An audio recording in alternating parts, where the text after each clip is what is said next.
School থেকে সবাইকে পিকনিকে নিয়ে যাচ্ছে, আমিও যাব। তাই নাকি? হ্যাঁ, কিন্তু পিকনিকের জন্য আমার 5000 টাকা লাগবে। প্লিজ আব্বু থেকে নিয়ে দাও না। আচ্ছা ঠিক আছে, আমি তোর আব্বুর সাথে কথা বলতেছি। আর তাছাড়াও আমারও 10,000 টাকা লাগবে। তার মানে এরা দুজন মিলে আমার টাকাগুলো আবার নষ্ট করবে। আমার কিছু একটা করতে হবে। আইডিয়া।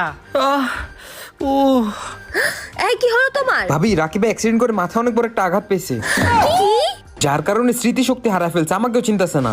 হায় আল্লাহ, এই তুমি আমাকে চিনতে পারতেছ? আমি তোমার বউ। কে এই বেডি? দেখছেন, ওনার কোনো কিছু মনে নাই। মা, আমার পিকনিকের 5000। হ্যাঁ, এই শোনো না, ওর পিকনিকের জন্য 5000 টাকা লাগবে। এই বেডি আমার থেকে টাকা চাইতেছে কে? আরে কি ভাবে, এখানে তোমার জামাই জ্ঞান চলে গেছে আর তুমি টাকা চাচ্ছ? এই শুন, তোর বাপের তো জ্ঞান চলে গেছে, তার মানে আলমারিতে যত টাকা আছে সব আমাগো। খবরদার, তুমি যদি আমার টাকা দাও তোমার হাত ভাঙা দিমু। এই তোমার জ্ঞান ফিরে আসছে, তাড়াতাড়ি 5000 টাকা দাও। কে এই বেডি? এসব কি বলতাছে?